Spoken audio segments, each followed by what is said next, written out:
grew up in Shreveport, Louisiana. I was the fourth child to my mother with 6 siblings. I had one brother, I had 4 sisters by my mom, on my mom's side. We grew up poor. We wasn't dirt poor, but we didn't have an abundance of stuff as kids.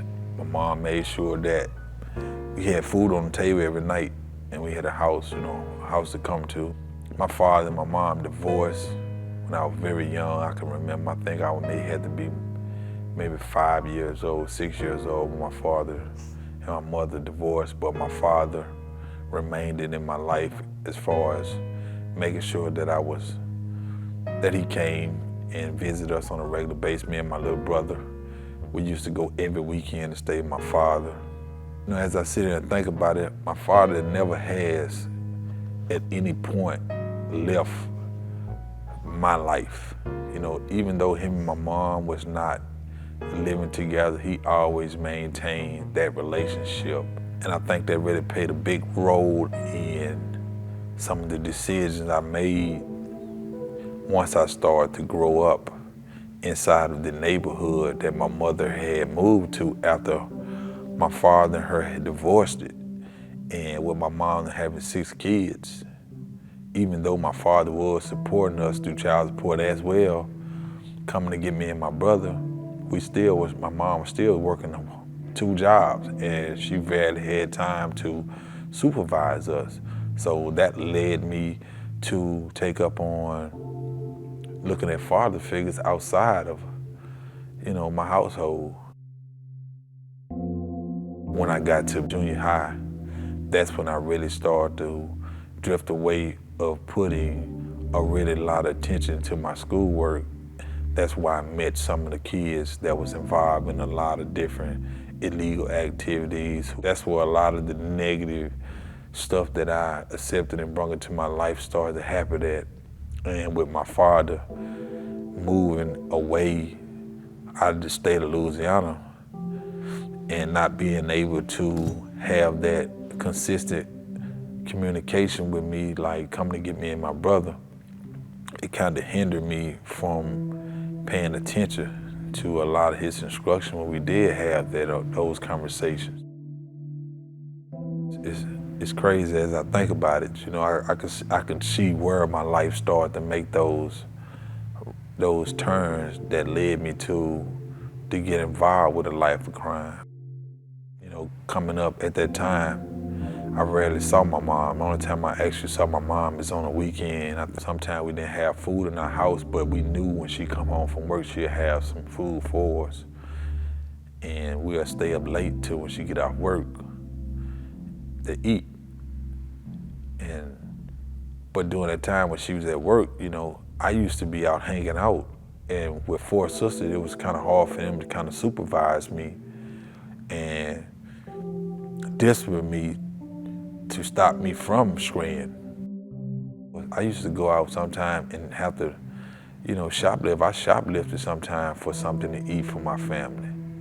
And like I said, we wasn't dirt poor, but, I was mindful that my family wasn't well fortunate, and I did do that. I felt like I was the man at the house. Sometimes I was making some immature decisions to prove that I was the man at the house, regardless of the consequences. Though I would still start to drift away from school, I was still maintaining grades, but eventually when I started smoking weed, the crowd that introduced me to smoking that type of drug, their interest was way from going to school, and I started to skip school. With my mom having to work so much and so hard throughout the day, the usual whoopings that I did get from her, I was involved in actually more brutal fights at school or just around the neighborhood, to the point that those whoopings didn't even faze me. I had came to start to imitate crime. Sam's disciplinary problems at school, drug use, and lack of supervision led to Sam facing a judge at the age of 11 in 1988 for bicycle theft. The judge gave me an option to go to a boys' home or to go stay with my father, because my father was in the process of moving to Houston to a new job in Houston from Louisiana. And my mom left the option in my hand. She said, you can either go stay with your father, which if I'd have went to Houston, I knew my father would have been a little bit more strict on me, and he probably would have put me in school, and I'd have took me away from that crowd. But I knew deep down in my heart I wasn't ready for that. And remember, I'm 11 years old. So this was a very silly decision I made, because I decided not to go stay with my father. I decided to go to the boys' home. My life took a turn that I never could have imagined. With that misguided decision, Sam was sentenced to 18 months at the Joy House in Greenwood, Louisiana, as an attempt to remove Sam from the toxic Queensboro neighborhood. Now I was introduced to more criminals, because, a lot of the other guys inside of the boys' home was already confined as for delinquency offenses that they was all committing. And they was a group of kids from all over the state of Louisiana. So now I was introduced to other guys and more mature criminals that was a little bit older than I was. It's like when you go to college, you have the intentions of going to college to enhance the knowledge that you probably received in junior high, high school, elementary. And your future can be based on the influences that you have. Your attention is to go for a particular interest that you have, but the influences that you encounter can also enhance your drive, your ambition to move a little bit farther than what you even at least imagine, because their influence plays a very critical role in your development. And when I went to boys' home, the influences of the other young delinquents that was in there, they played a part in the mind state I was in at that particular time. I really had no positive people at that time outside of the staff who was doing their job, but they wasn't the people that I was influenced by. I was influenced by the young kids that I was involved, around my age, and my mind frame was more focused on doing what was negative. And that was like the beginning of a career getting involved in crime and the criminal justice system. No longer than 3 months after being released from the Joy House in Greenwood, Louisiana, Sam would be involved in a gang shootout at a bus terminal in downtown Shreveport. It's only by the grace of God that I wasn't charged with murder, because I point blank pointed the gun at a young man's head who's around the same age as me, and I pulled the trigger 3 times and that gun did not go off. And when that gun didn't go off, a guy on the side rushed me and tried to wrestle the gun away from me. And while we was wrestling for the gun went off.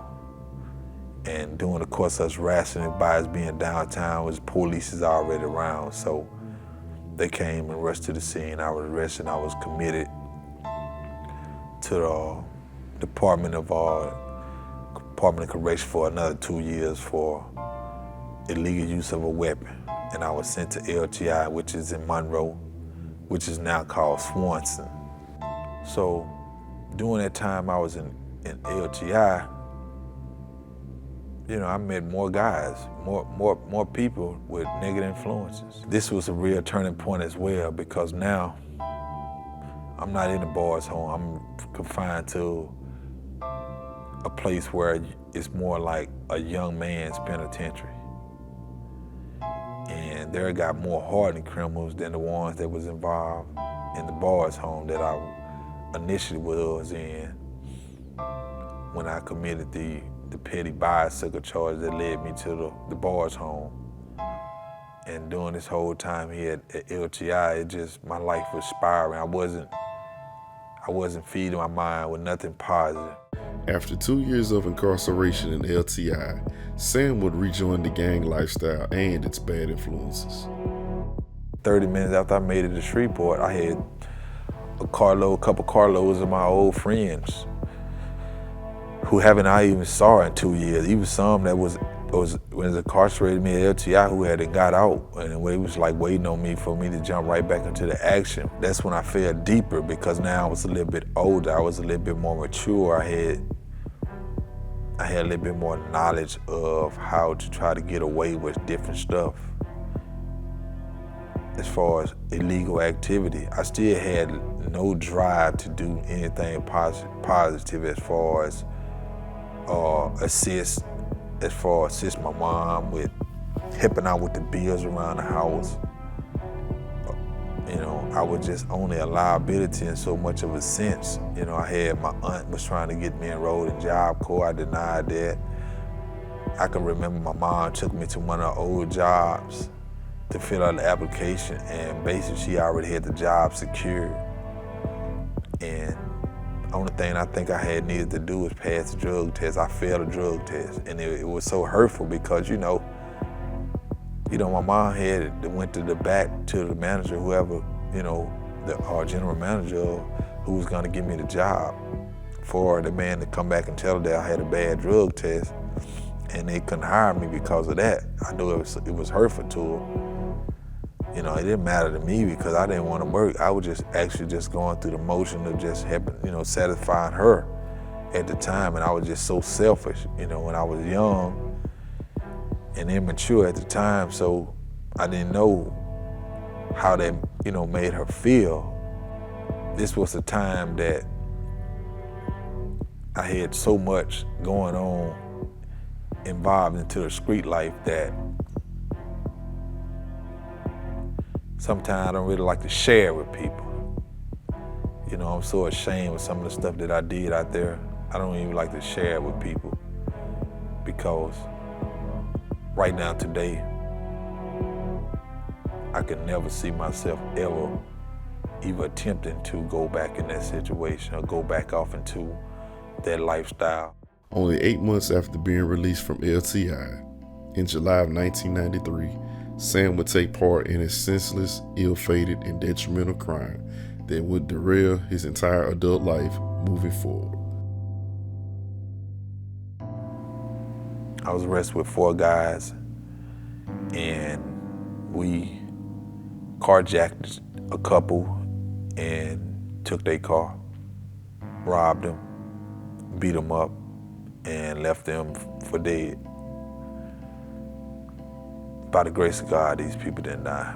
And right now, I'm thankful for them. I'm so thankful for that, because if these people had died, I probably wouldn't even be here today, because I'd probably either be dead from off death row, being executed, or be still sitting in prison with a life sentence, or possibly waiting death by execution, because it was a heinous crime that happened.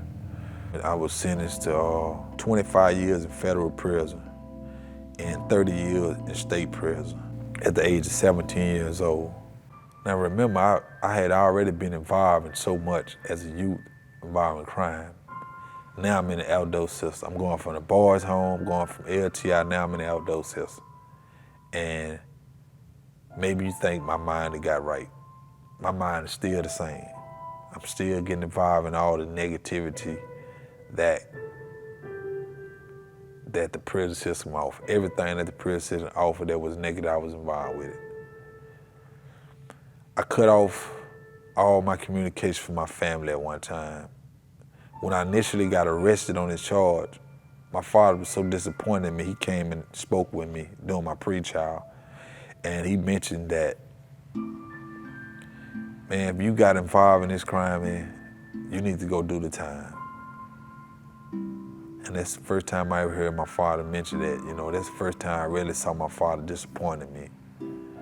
And my response to my father was, man, I never want to see you or talk to you again, when he told me that. Because I felt like for him to come and tell me I need to be locked up, I felt like that was like disrespect.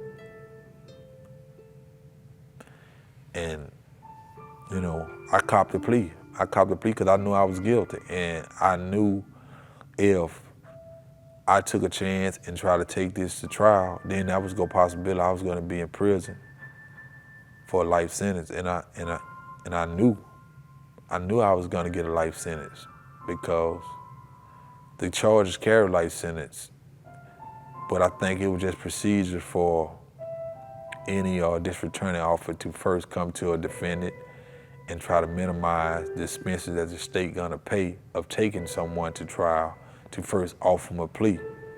And they offered me a plea of 30 years and a 25-year federal sentence.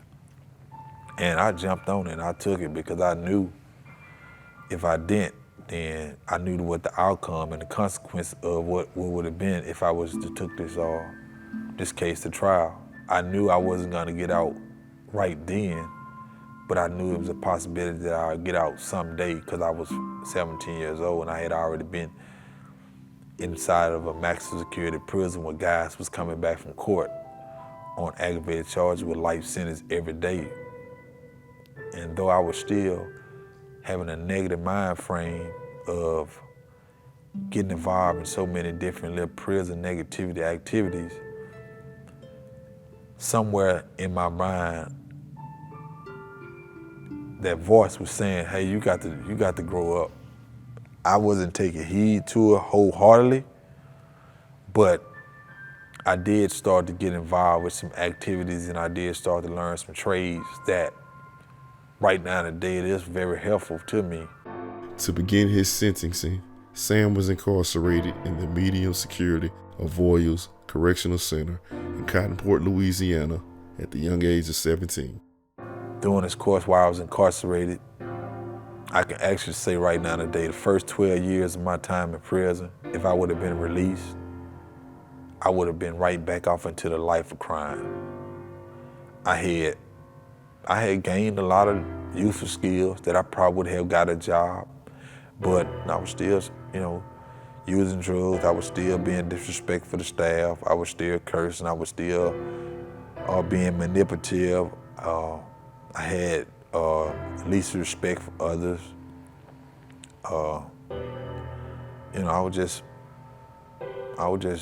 disobedient. I was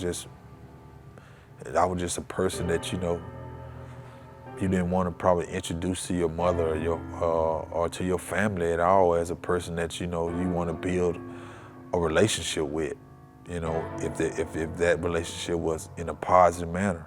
At the age of 19, while in the Avoyelles Correctional Center, Sam would be involved in a riot that would end up sending him to the largest maximum security prison in the United States, Angola, Louisiana State Penitentiary. And this riot was the day of the Million Man March. And the Million Man March was October the 16th, 1995, if I can remember. And the prison official turned the TVs off. And they used an excuse to say they turned the TVs off because of a power line outage. Because they knew the whole compound, which was a majority black, was tuned in to the Million Man March, which was a historic moment for a million black men to walk, to march on Washington, D.C. And they turned the TVs off. So the next day, maybe 200 prisoners decided not to go to work.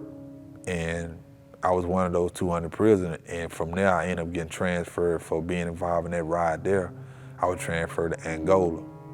Somewhere within that 12, going into that 13 year, I saw the new arrivals coming to prison. And I saw a youngster that looked something similar to me. And he had his pants down, he was sagging, and he was coming up the walk. When the new arrivals come, you can see when the bus pull up, and you can see them coming down to prison, get assigned their bed. And I shook my head because it was sad to see, because it was like I was looking at a reflection of myself in the mirror. And I was like, if he only know that the world that he about to enter, this is a world that no one really know. And I think that was a turning point where I said, I got to stop it. You know, I'm getting too old. And I think it was like 12 years after I had got arrested. So I had to be like 29, maybe close to 28, between 28 and 30 at the time.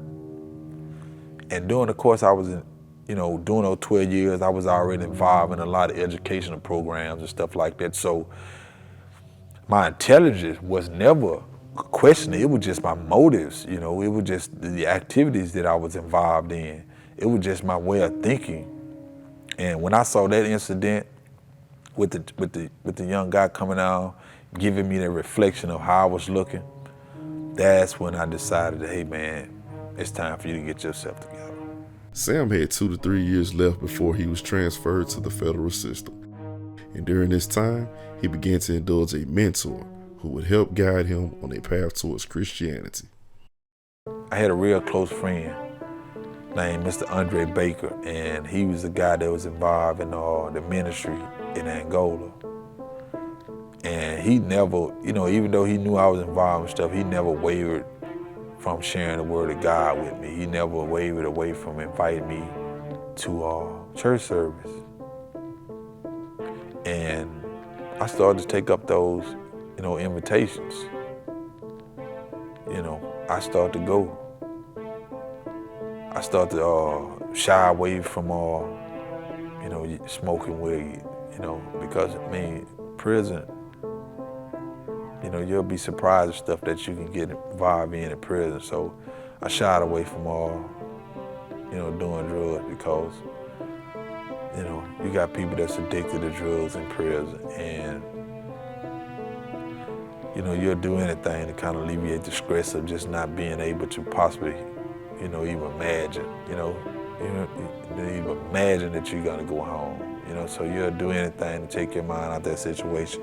A lot of my friends that I was real close to in prison was a lot of guys that either came to prison around the same age as I did, or I grew up in a neighborhood. So a lot of people that I grew up in the neighborhood with eventually got caught up in some stuff on the streets and came to prison. Now they had this, if not life sentences, just as long as sentence you might consider as life. So we was all in prison, and I started to shy away of getting involved in some of the stuff with them, and they saw the change.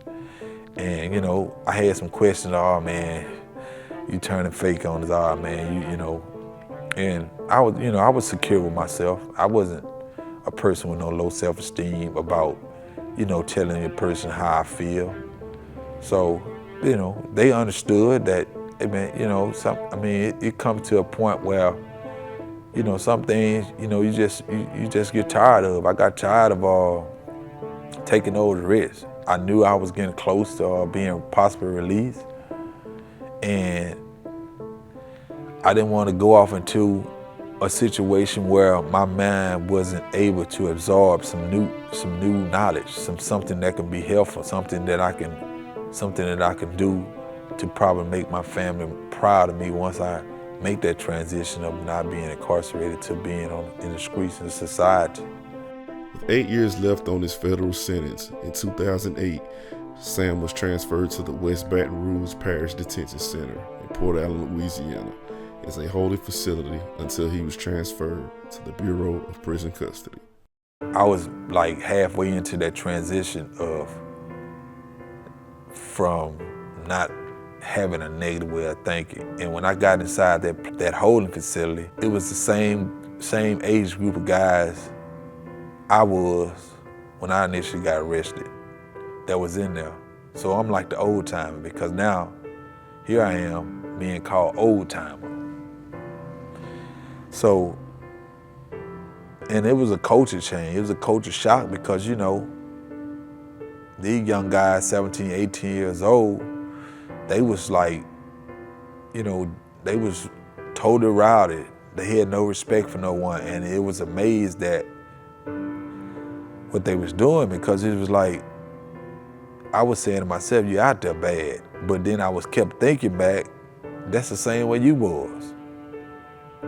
That's the same way you was. They would be up all night.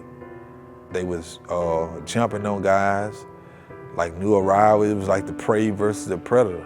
You know, if they felt that you was, you know, the weak link, then they was jumping on you. Fortunate enough, they didn't take me as a weak link, so I was okay.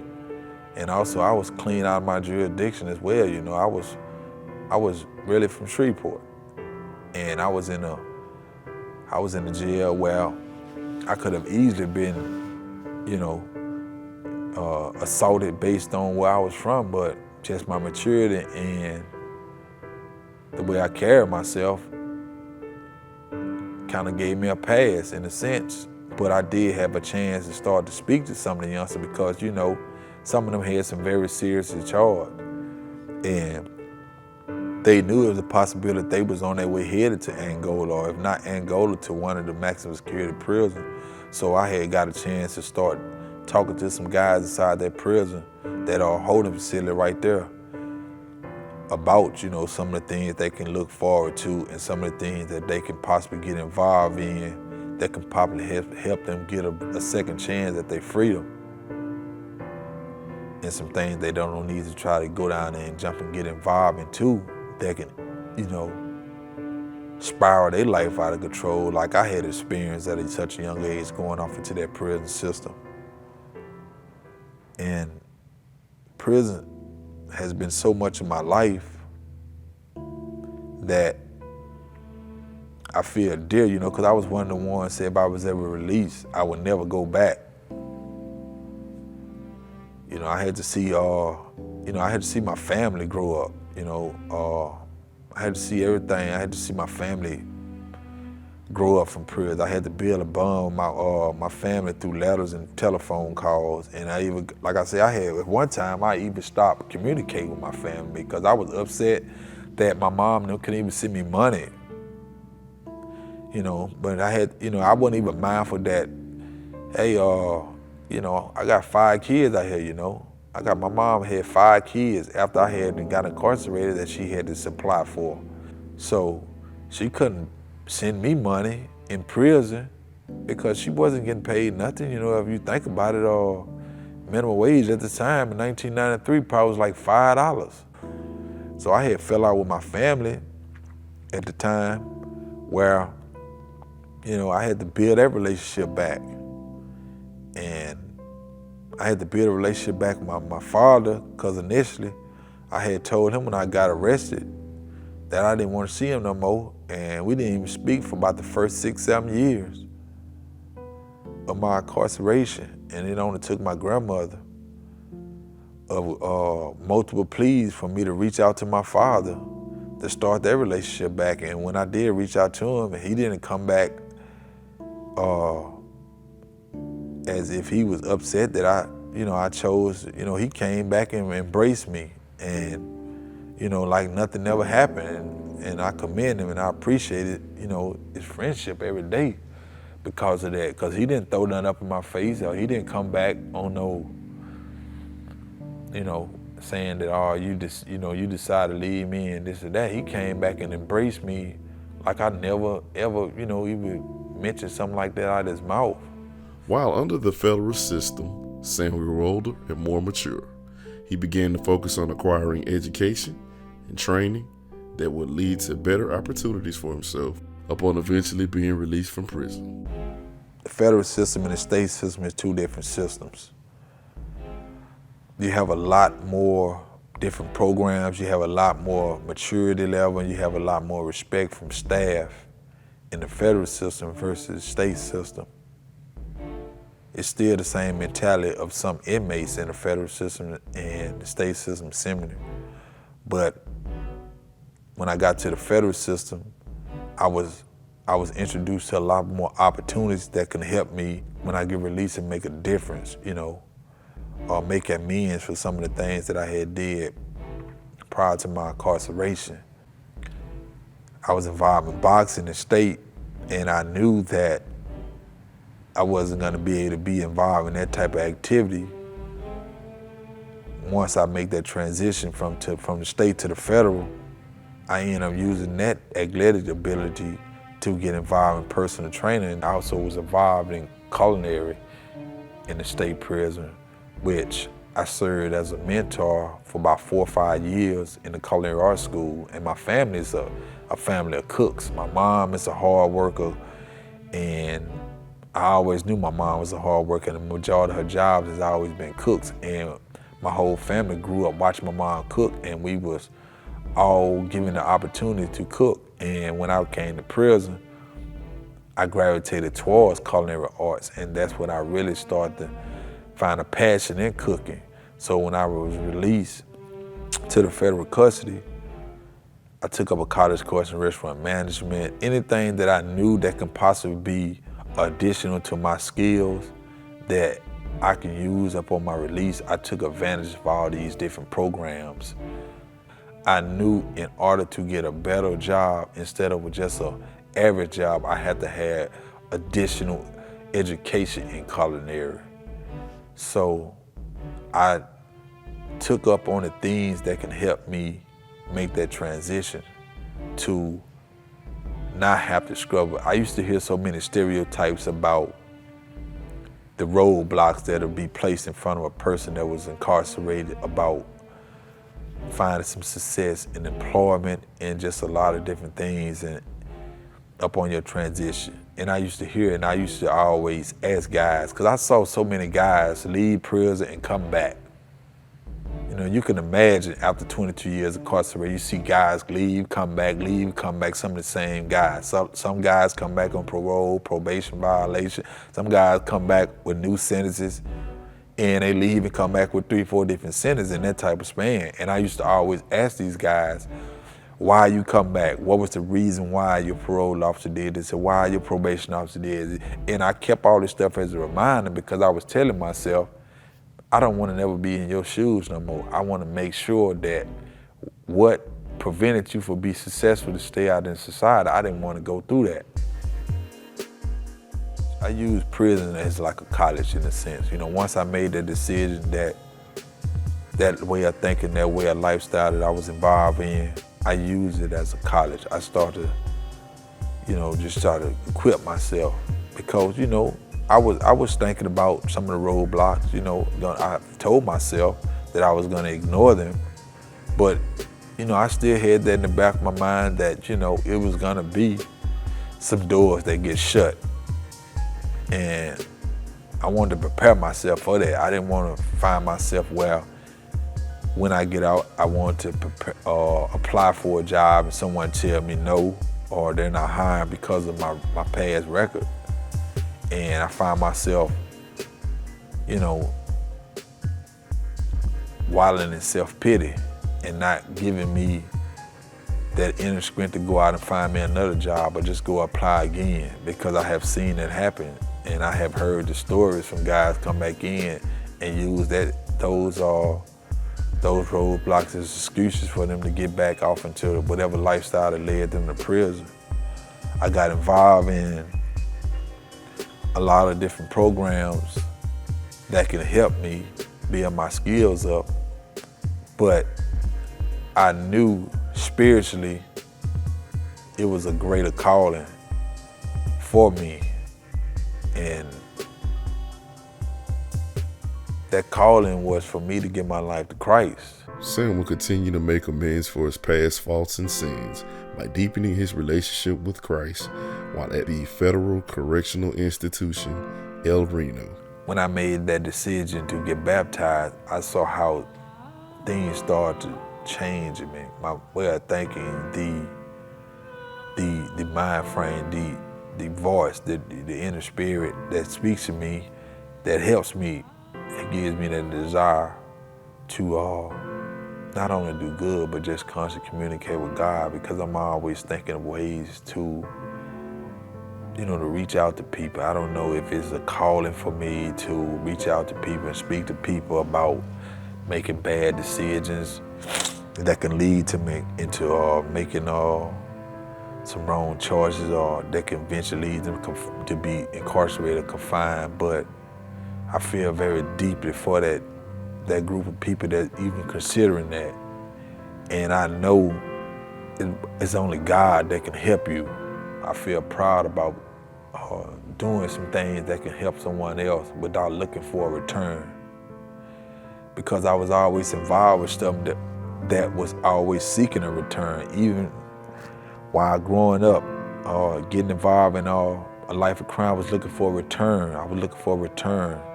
You know, if I go out and steal something, or I go out and either if I even just make some decision based on some selfish thing, I was looking for a return. I wasn't never looking for to give someone and to help them. And I think that was a transition where I can really say that I'm proud of. Sam would eventually be transferred to the City of Faith halfway house in Monroe, Louisiana, to serve out the remainder of his sentence. To be proactive, 5 months prior to being transferred to City of Faith, Sam contacted WFR University and Minister Gordon Dasher in Monroe, Louisiana. Our mentor that used to come from the street, he had mentioned that he knew some of the stuff that I was involved in, some of the writing that I was involved in, or he knew how talented I was. And he mentioned to, guys that was inside of the congregation that, when you get released from prison, reach out to a Church of Christ organization, or a Church in Christ family.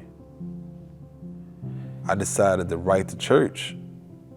And Mr. Gordon wrote me back, and he assured me that upon my release, that, I would have a church family to come to, and everybody's looking forward to meet me. And as soon as I get to the halfway house, to give him a call. And once I got here, Church of Christ at University has never given up on me. They have supported me in so many different ways. I didn't need no money from no one inside the church. I didn't need no materials. I reached out to him to help me continue to grow, to help me continue to grow spiritually. When I tell people what church I got to, their first impression is, you go where the white folks at, but they don't understand that I'm past that. I don't look at people on that scale no more. Sometimes subconsciously we can find ourselves separating ourselves, based on worldly things from a different race. But spiritually, we all the same color. And no one inside of university has ever approached me or given me the impression that they even think like that. Everyone has approached me like straight up family.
I got in here, these pictures that show some of the great champions from Muhammad Ali to Floyd Mayweather, but the mentoring program is going to be based on a lot of the themes that I have in the picture. I try to identify different themes that go with a lot of the signs.